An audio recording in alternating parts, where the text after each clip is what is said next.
I'm your piano player. No problem, that's wonderful.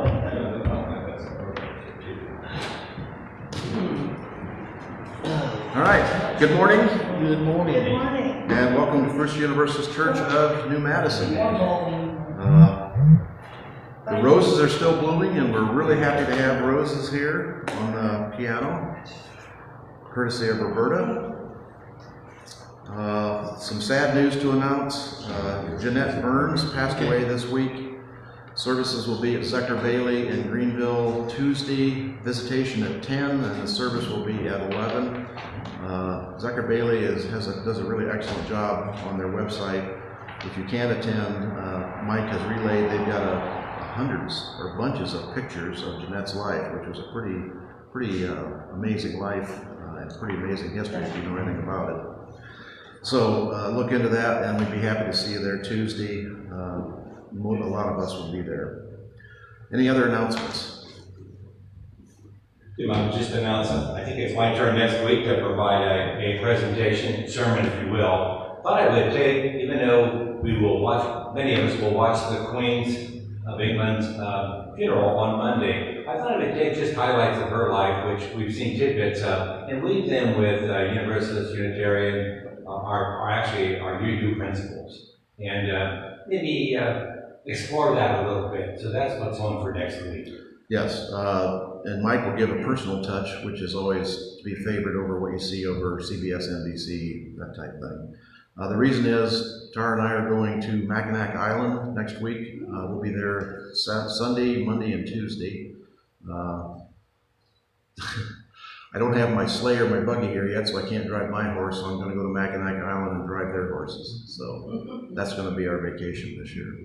Have you ever been up there? No, We have, it's wonderful. it's short, close to home, and hopefully our big concern is still the virus contamination. So we got our masks and hand washing stuff, so we'll give it a shot and see how Are you it going goes. to walk the bridge? No, we're not going to walk the bridge. Neither one of us is walking. Driving the buggy is what we're looking forward to, and then spending some quiet time. And I talked a little bit about this. Tara is still working. She's been an interim at New Carlisle for 2.5 years, and she's getting burnt out. So she's going to be contemplating starting a new situation for the Church of the Brethren to try and create pastoral service within the church. There's a shortage of pastors actually all over, and we've discussed that, whether it's they're tired of being taken advantage of, or they don't think the rewards are worth the effort. I'm not really sure what the problem is, or whether people are giving up on service again, but there's a shortage of pastors everywhere, and primarily in the Church of the Brethren, and the Unitarian Universalists have a shortage as well. So that's for the future. Anything else for announcements? Lloyd is going to the Little Brown Jug, so he's not here today. And I'm sure Margie's there. I'm not sure what her entry is. I haven't looked. I haven't paid as much attention to Margie's horses since my horse is not running. We had an interesting experience. My son and his wife were there yesterday for dinner. So we kind of goofed around and talked, and it got dark early, and I hadn't fed the horse for the evening, so I went out with my flashlight on and scared him, and he kicked me. And he kicked me right on the side, kicked my phone right off my belt, which I didn't know. So I'm going in the house after I fed him. Can't find my phone. Where's my phone? I'm thinking, oh my gosh, I wonder if I dropped it up in the barn. So I go up there, and there it is lying in a big pile of horse poop. So, but lucky it was a soft landing, so. All right, the prelude, lift every voice and sing. If you'd like to follow the words to this piece, go to your page 149 in the hymnal. 149.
Our chalice lighting is a communion of heart and soul by Bruce Southworth. For the gift of this day and for our community of spiritual nurture and compassion, we give thanks. We light this chalice as a symbol of our faith. May our many sparks merge and meet in communion of heart and soul. We're going to be talking about willful ignorance this week, portrayed in this little picture by people walking around with boxes or bags on their head. This is part of my continual search to understand why some people behave and follow the situations, follow the leadership that they do. Haven't reached that point yet, but every step is a learning example, and I hope you will be able to follow along and gain something from my journey as well. First opening hymn is 300.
Take a minute and read the lyrics to this for anybody who happens to be watching online.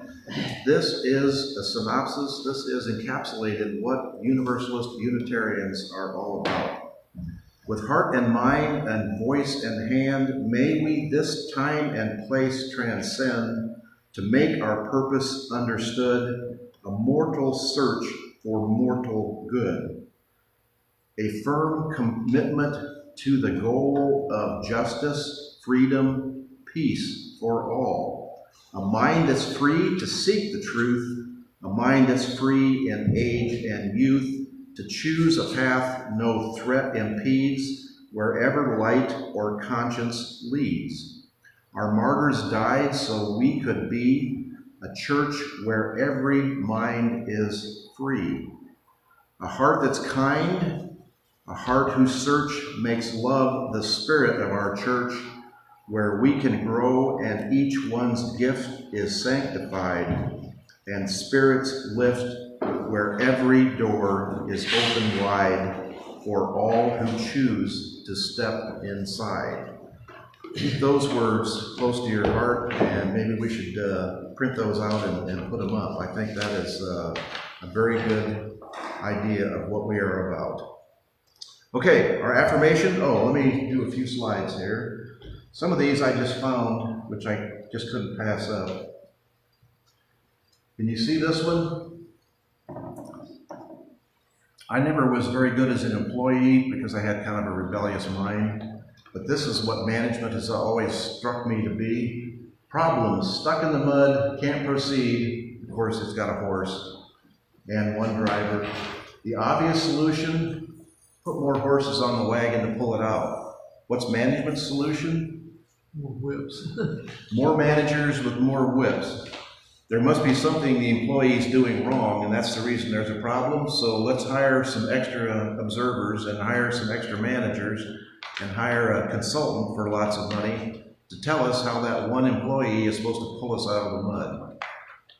Sorry, that's my bias. All right. Okay. Our affirmation, blessed is the sky by Eric Williams. Blessed is the sky and all that is warm and filled with light. Blessed is the air and all that is open and free. Blessed is the earth and all that is steady and firm. Blessed is the sea and all that is hidden and deep. Our children's story is another one of our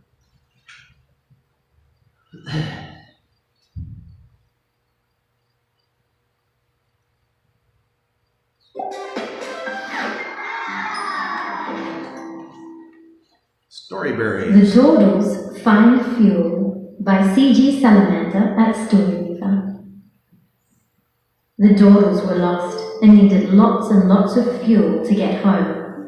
Their ship needed energy to lift off, and the Dawdles needed fuel to generate energy.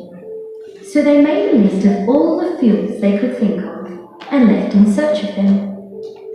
Dawdle B, the leader of the group, burrowed into the ground in search of coal.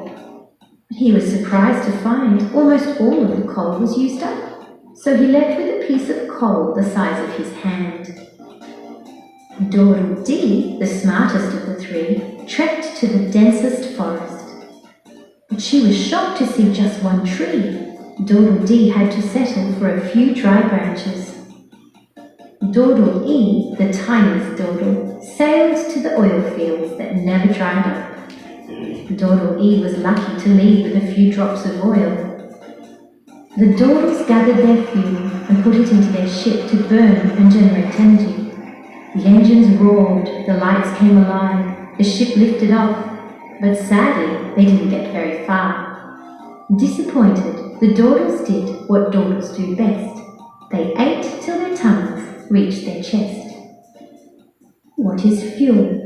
A fuel is a substance that releases useful energy when it undergoes a chemical reaction.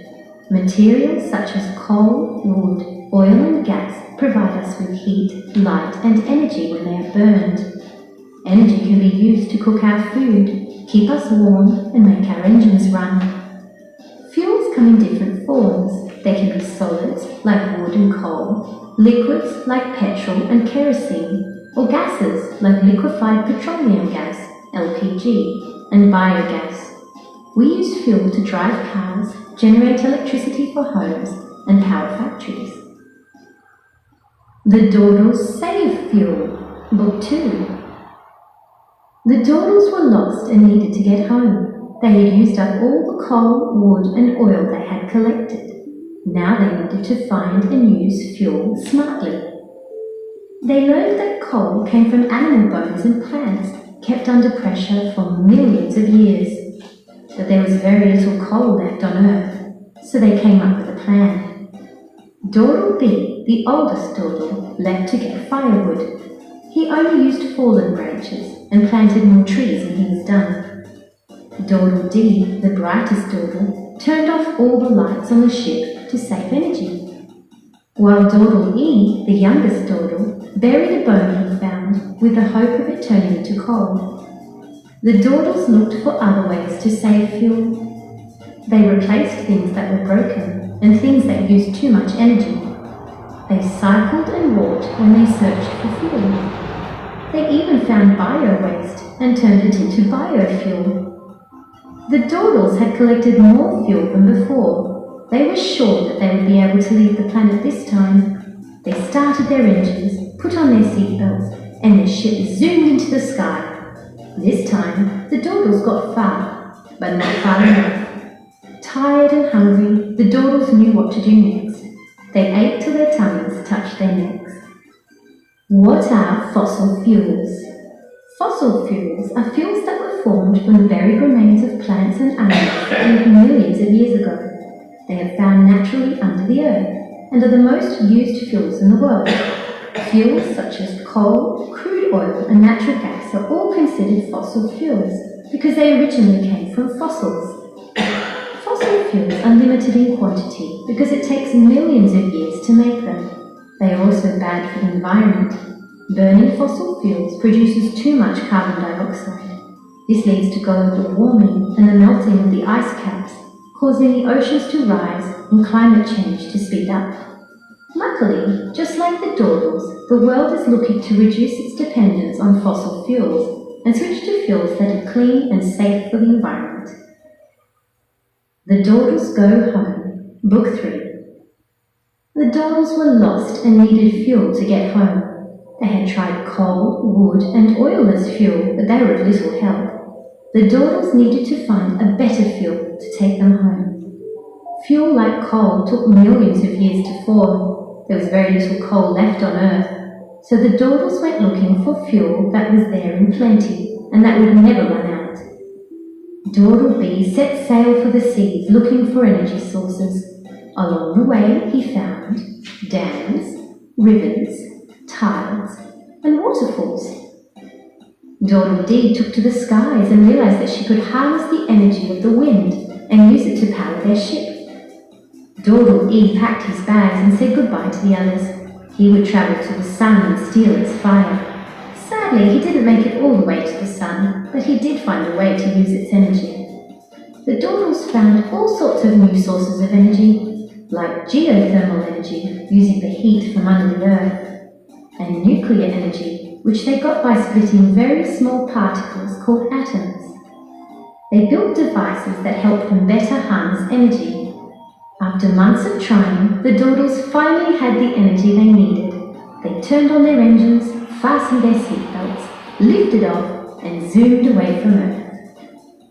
What is renewable fuel? Renewable energy is collected from renewable sources in nature. Sunlight, wind, rain, waves, and geothermal energy, heat from the ground, are always around us, regardless of how much we use them. Biofuel is made from agricultural, industrial, and domestic waste. We can harness energy from these sources and use it to power our houses, vehicles, and factories. Energy from these sources is less polluting. What is nuclear fuel? Nuclear fuels are used in power plants to generate heat and electricity. Heat is created when the nuclear fuel undergoes nuclear fission. This is where an atom with a large nucleus is split into two or more atoms with smaller nuclei. The nuclear fission reaction produces a lot of heat, which is then used to generate electricity. Nuclear energy is not renewable, since the nuclear fuel has to be mined. The end.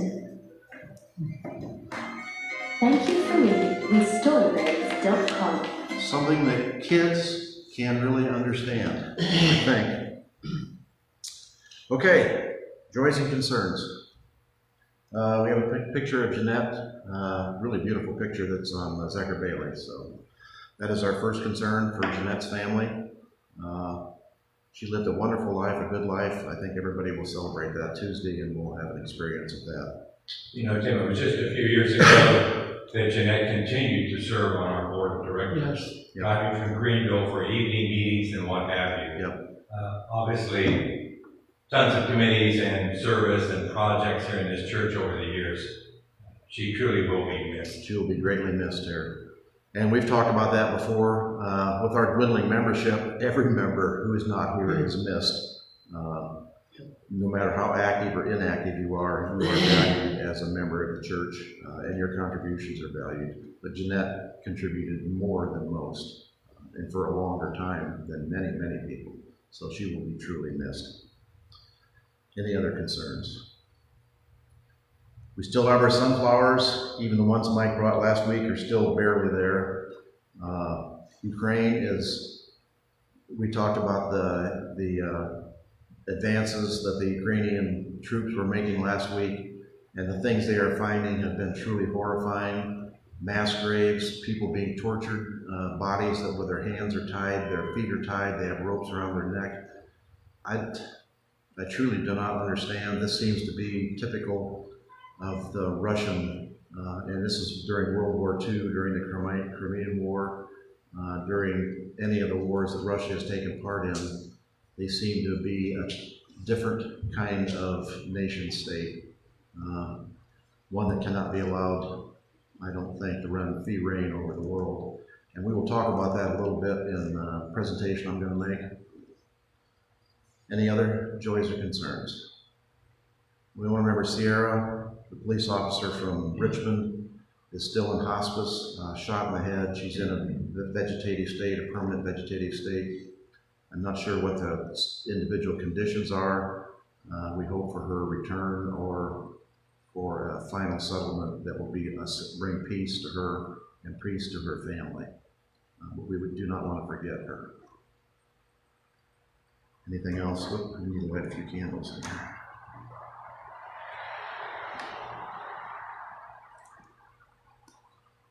Jim, we might want to add one more. We heard from Lou this week, and he and his wife Denise are caring for their grandchildren in California as we speak. And so he said they're tired and a bit weary, and nevertheless they survived their first week, and we wish them a successful parenting, child care, and love for their grandchildren for the next 2 weeks. Yes, the chance to spoil your grandkids for 2 weeks. How many grandchildren do they have? 2 boys. 2 boys. And our thoughts are with Lou anyway. He's spearheading our effort to help the Ukrainian refugees, whether it is sending material and supplies to Ukraine or for the refugees who are taken to the United States. I guess we need to light a candle for refugees in general. I'm sure you saw in the news refugees flown to Nantucket, which the people that sent them thought that it would be embarrassing and would be a terrible blow. And the response was pretty much what we would expect and pretty much what I think heartened people to see. The people from the island turned out. They gave them food, they gave them clothes, they found them a place to stay, they welcomed them. They had no idea who was coming. These people were refugees from Venezuela. None of them spoke English. So they recruited all the high school Spanish students to translate for them. There aren't a lot of people on Nantucket who speak Spanish, but there are a lot of high school students who are taking Spanish, so they got a chance to serve their country, their state, and their little village in helping these people feel welcome and find a place for them to stay. Kind of a dramatic difference between, and these people were not even, they were flown by the governor of Florida, but they were not from Florida. They were picked up in Texas and flown. So there is a kind of a planned deal, and I'm sure these people were rubbing their hands together and curling their mustaches, thinking how much they stuck it to the liberals and how embarrassed and how terrible they were going to feel. I've seen things on the internet where they showed the pictures of the wall being built on the border and intimating that that's what's being done in Nantucket. That is what we were talking about, not with Jeanette, but with,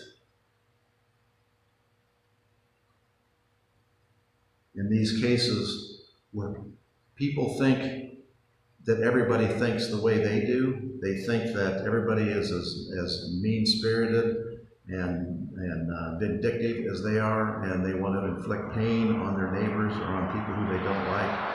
And I'm hoping they're able to see, I'm hoping Fox News will show the reception that these people got, not only in Nantucket, but also there have been 4 busloads dropped off at Kamala Harris's house in Washington, D.C.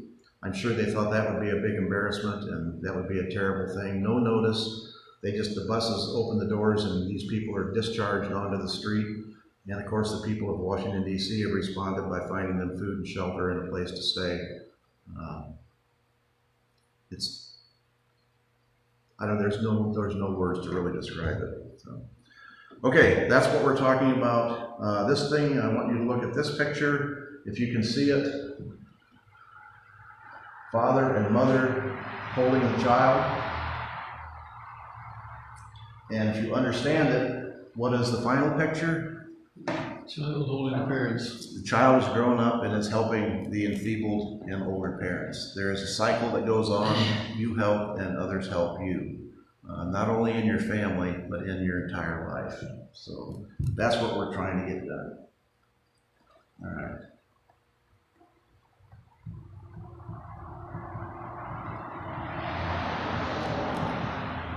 Our presentation is on ignorance, and it is a willing and willful ignorance is what we're going to talk about today. As they say, denial is not just a river in Egypt. And another quote I like is, ignorance isn't just what you don't know, it is also what you won't know. Ignorance is what you refuse to know. There's a lot of terminology that I picked up here. Some of this is from Psychology Today, the website. Some of it is from Harvard Studies, and some of it is just from information that's kind of in general out there on the internet. It's a continuing search for the causes and responses to willful ignorance, which can be contrasted to, it's like a childlike pretending that the undesirable isn't real. You can look at some of these people as children who see something they don't like, so they just pretend it's not there. Willful ignorance is different from self-deception. Self-deception is where you are trying to fool yourself, trying to make yourself feel better by lying to yourself. Willful ignorance is neglecting information about how your actions will affect others.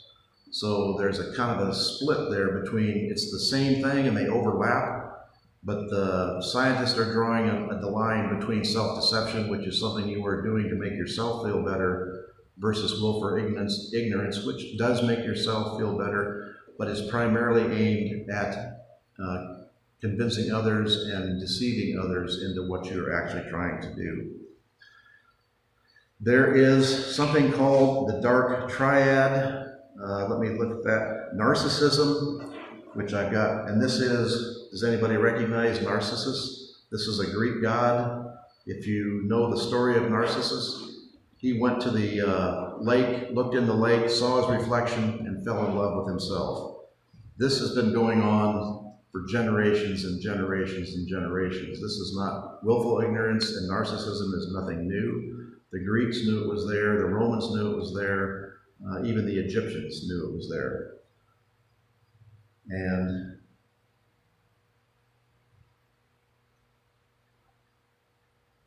this is one of, I don't want to be too pointed, but the statement on this is, narcissism means you refuse to listen to criticism.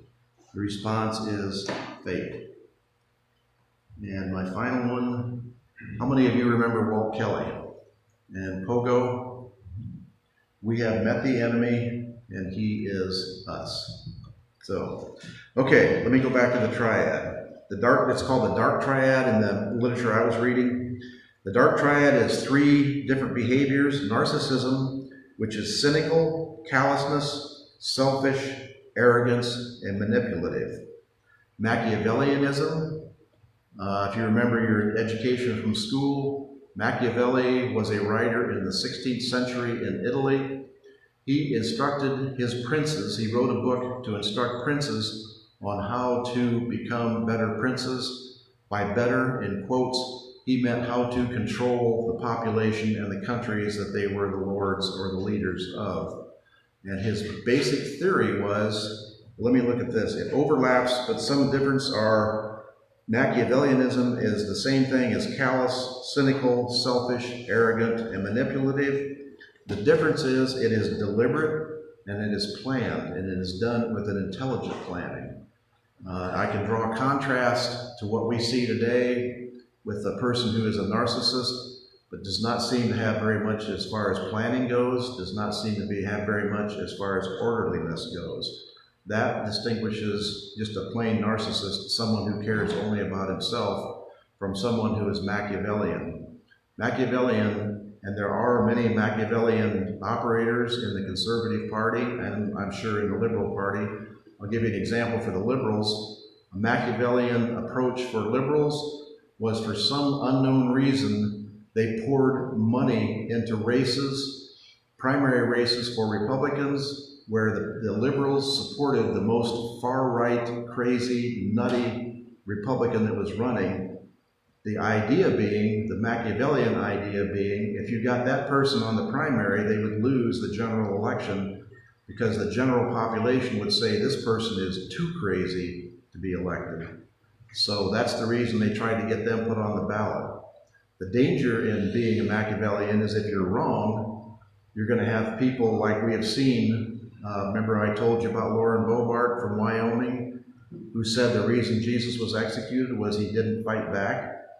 And she recommended that he would have an AR-15. If he'd had an AR-15, Christ would have never been executed. The places where that goes wrong is too bizarre to even discuss, with the idea of Christ sacrificing his life for us, intentionally sacrificing his life for us. The idea that Christ would fight back with an AR-15 is, I don't even know what word to use to describe it. And what is amazing is people still vote for these people. That's the scary part about the liberal trying to be a Machiavellian. The Republicans being Machiavellian has actually worked.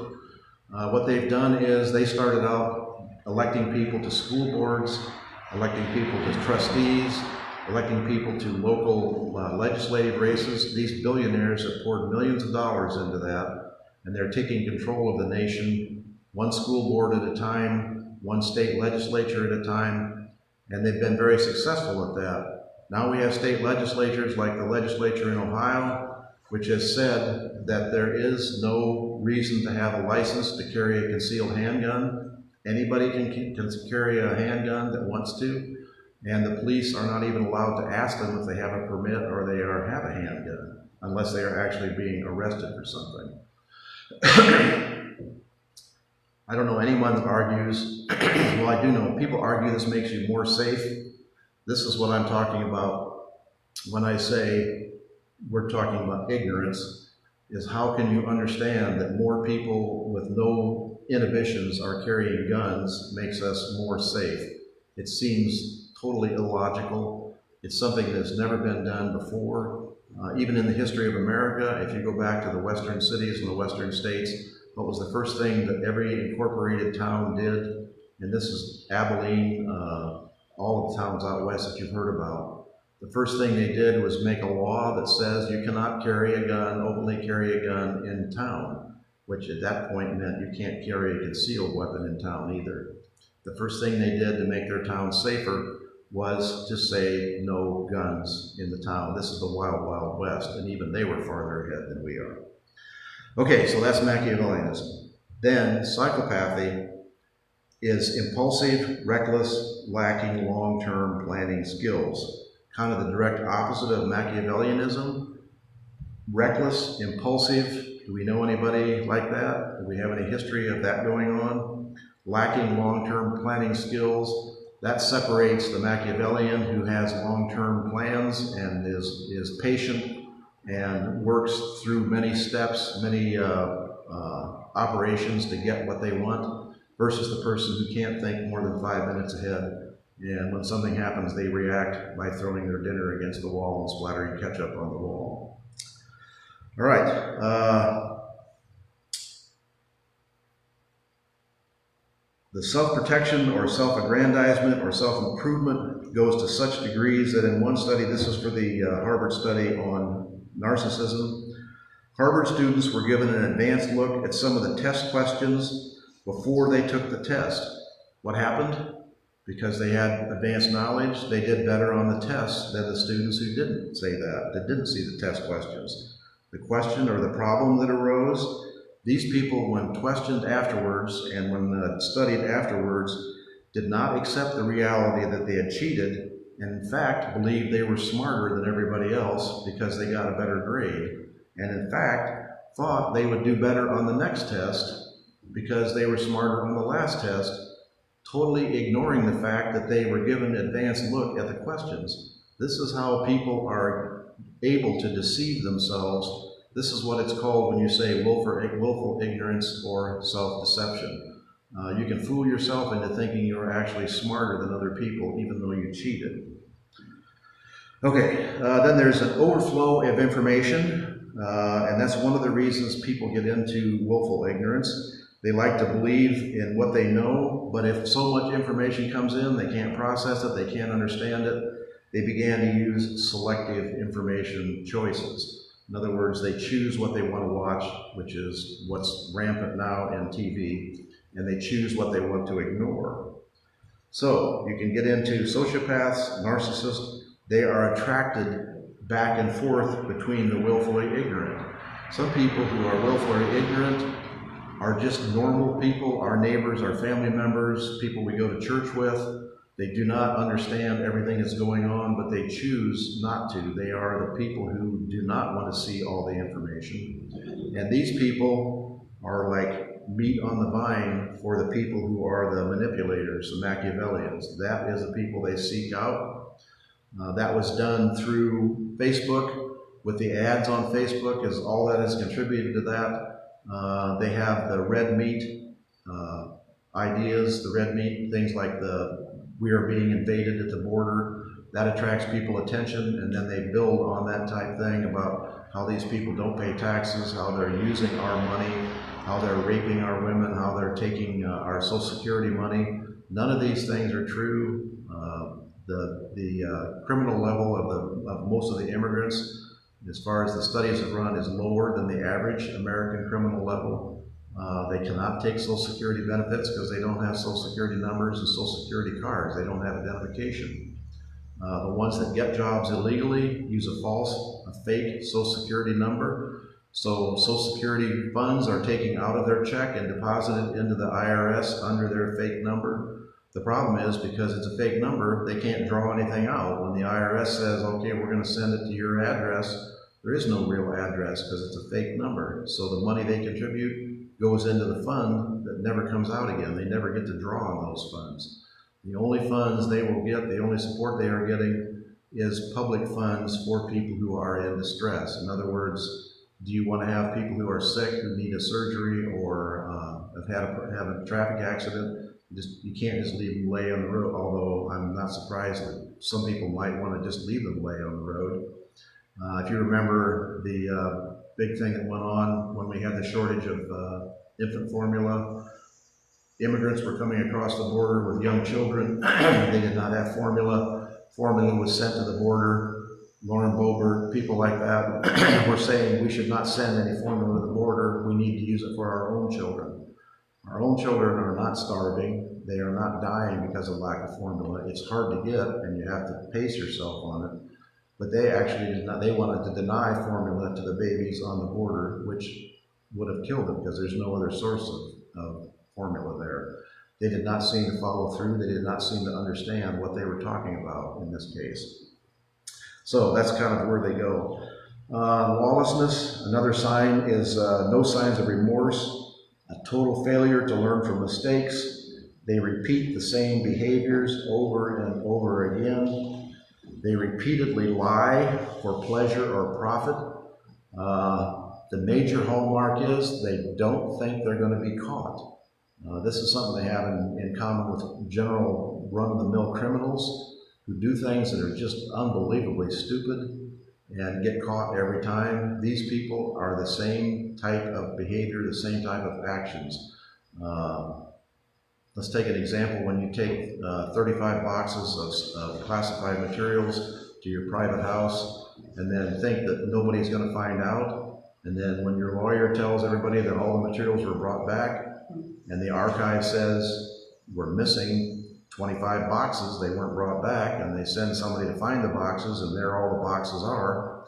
And the really scary thing, if you want to think about it, is the fact that there were 35 or 40 folders marked classified that were empty. Where are the papers that were in these classified folders? What were the papers that were in these classified folders?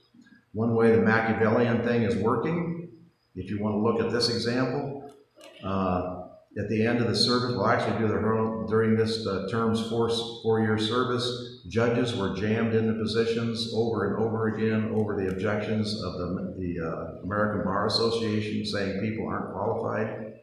The judge that is controlling the investigation into Mar-a-Lago, who said a master could be appointed, is a Trumpian judge who was appointed in the last month of the administration, was deemed unsatisfactory by the American Bar Association, and this decision to appoint a master, which the government has already said all these materials are obviously classified, they're obviously top secret. Why would you have to have somebody, an independent person, look at them and say they are classified and cannot be seen by the government, cannot be used by the government in their prosecution? Because that is the end result. The papers that are there, the master now has the control to say whether they can be used to prosecute or not be used to prosecute. Totally out of the hands of the government. Another example is the people who say support your police, law and order is the most important thing. These are the people who are saying the FBI is a traitor, the FBI is a terrorist organization, the FBI should be ignored. FBI agents are now being threatened. Even in Dayton, a man went to the FBI headquarters and tried to shoot up the headquarters, tried to break in and shoot it up. He was chased down and eventually killed by the police. These people are unhinged, and they are led to being unhinged by these people who are manipulating them. Okay, this is what is called, well, another thing is amorality. Amorality is not immoral. Amorality is no morality. And that is the hallmark of these people. They are not necessarily immoral or evil.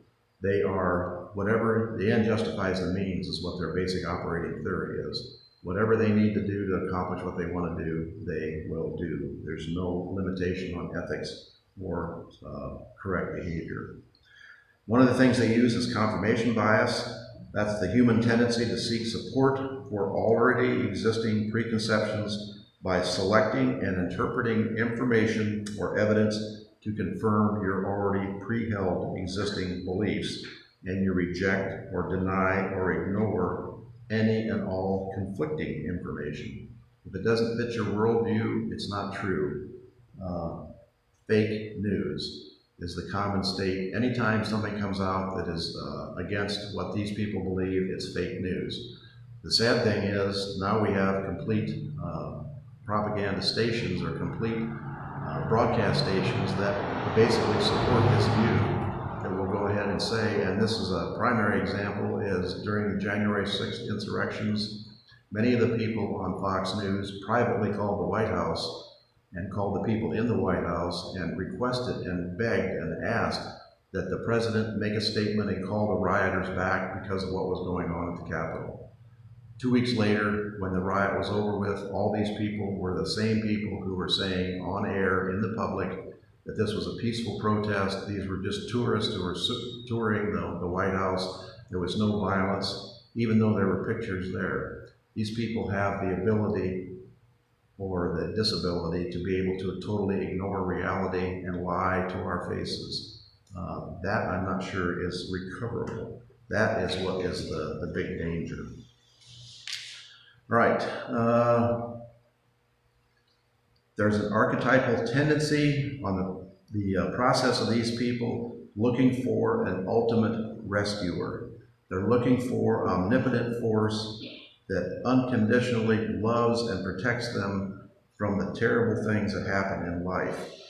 It's like a super parent, someone who will rescue them from the burdens of existential loneliness, the burdens of freedom and responsibility, someone to make decisions for them, someone to tell them what to support and what not to support. These people will do anything to avoid making a choice or making a decision on their own. It's their way of facing off and escaping from despair, helplessness, powerlessness, and hopelessness. That is one of the common hallmarks, one of the common denominators of these people that I can see is they are mad, they're bitter, they're angry, they have a hopelessness, they don't think they're ever going to have economic success. They look at people like, and I've told you about my friend who looks at people like Bezos and Zuckerberg, people who are billionaires, and say we shouldn't tax them because I might be a billionaire someday and I don't want to be taxed. Something that is totally illogical. something when someone has billions and billions of dollars and makes thousands of dollars per minute, not per day, not per year, not per week, per minute is their income. And yet these people are making at the most $20,000 or $30,000 a year and barely scraping by with government help. Their kids are on the reduced lunch fees at school. They get the public health care. Their medical bills are subsidized by the state, and yet they want to deny these services to anyone else, even though they're using themselves. Many of you have seen older people say that the government should get out of our lives. People who are collecting Social Security, people who are on Medicare, saying the government should get out of our lives. They do not seem to understand the government is supporting them all through their lives. So that's what we're running into. They are looking for an ultimate rescuer. They're using these defensive mechanisms.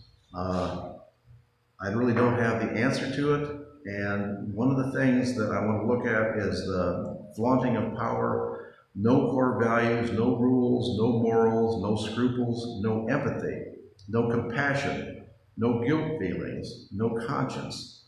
Does this sound like anybody that you've seen in the recent past? Someone who serves an evil expression of anger, rage, resentment, hatred, and hostility toward others and the world. Someone who's been taken over by the shadow world or the demonic world, fallen victim to and driven by their darkest demons.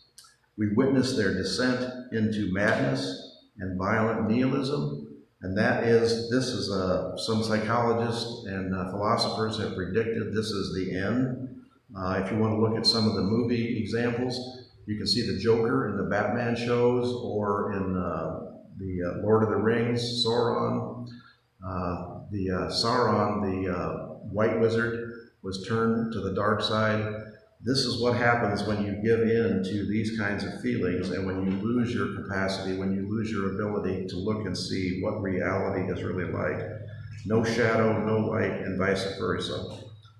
They represent the heroic, and you can take like Luke Skywalker represented the heroic and Darth Vader represented the dark side. They came from the same seed and they are back and forth sides of each other. This is called transference. When you take these traits and you try to stick them on others, this is a very common thing. These people will say that the immigrants coming across the border are rapists, that they're going to steal our jobs, that they're going to destroy our cities. The things that they are actually pushing, the lawlessness and the not paying of taxes, that type of thing, it's called transference or projection when you put it on somebody else. All right, we're running out of time, so this is a never-ending thing, and I'll keep adding more to it. Any questions or comments? It's pretty heavy, and I apologize for looking at the dark side all the time, but this is really frightening in our nation's history. This has happened before. There will be a thing on PBS coming up this Sunday, and I think it'll run a couple more Sunday. I think Ken Burns is part of it, on the Holocaust. The Holocaust, which was the Nazis' attempt to destroy the Jews, eliminate the Jewish race during World War II. If you remember Anne Frank, they hid out in a town in Holland for, I think it was a year and a half before they were turned in and then discovered and then taken to the concentration camp. Otto Frank, the father, was the only one of the family who survived the concentration camp because it was right at the end of the war. They were only in the concentration camp for 3 or 4 months, but it doesn't take long to kill people there. The reason Anne Frank is in this Holocaust show is because this is the relationship of America to the Holocaust. Otto Frank knew people in America. He had contacts in America. He was trying to escape Holland after the Nazis had invaded to get permission to come and emigrate to America. He was stopped by American politicians who did not want more Jews emigrating to America. So we can say with literal truth that Americans killed Anne Frank. We were the reason the Frank family died. We were the reasons that thousands and thousands of Jewish immigrants died. And this is not to say to condemn the country, because thousands and thousands of Jewish immigrants were allowed into the country. but there is that constant tension between those who don't want anybody to come, the American first people. These are the people who wanted to withdraw the United States from NATO, and we would see what would happen to Ukraine if the United States was not supporting NATO. These are the people who are in contrast with the people who want to be open and generous and let everybody in. You need a balance. We can't take everybody in the world, but we can take the most extreme, the most dangerous, the most endangered, and save their lives. And that is what's going on in South America. I can extrapolate a little farther. These are the people that don't want to spend any money on foreign aid. If you would go to South America and build a reasonable community and put factories and jobs and decent government there, these people would not leave. They don't want to come to America just to come to America. They want a decent life where they can raise their kids and have a decent life. They can have that in their own country, and they would prefer to be in their own country. But their own country is not providing that now. That's our choice. We can send money to those countries and build those countries up and make them a place where people want to live. Okay, going on way too long. Offering. Once again, feel free to put something in or take something out. We want to support the community, and we do support Fish the first Sunday of every month. And what you contribute here helps keep our building open and the lights on.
Our closing hymn is 145.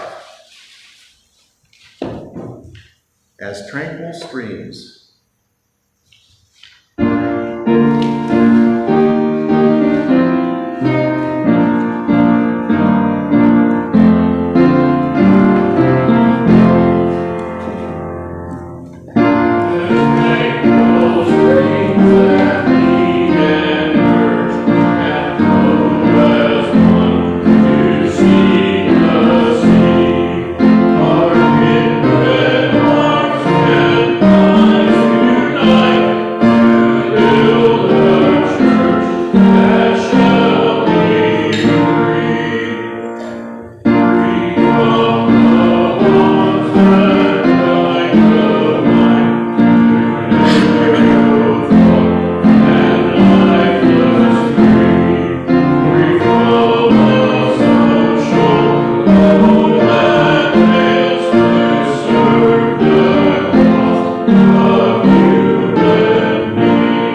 Church, the future waits your liberating ministry. Go forward in the power of love. Proclaim the truth that makes us free. The lyrics for the Universalist Unitarian hymnal are pretty amazing if you stop and listen to them and actually think about what they say. Okay, extinguishing the chalice, Go Forth in Simplicity by Samuel A. Trumbore. Go forth in simplicity, find and walk the path that leads to compassion and wisdom, that leads to happiness, peace, and ease. Welcome the stranger and open your heart to a world in need of healing. Be courageous before the forces of hate. Hold and embody a vision of the common good that serves the needs of all people.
Thanks to Roberta for the flowers and the music in Lloyd's absence today. She had to carry the whole show, which we appreciate.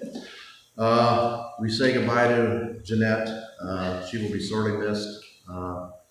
Feel free, and we look forward to seeing you Tuesday at the service. That ends our service at First Universalist of New Madison. Donuts, lemonade still, probably for another couple of weeks so it's warm, and hot coffee if you're so inclined.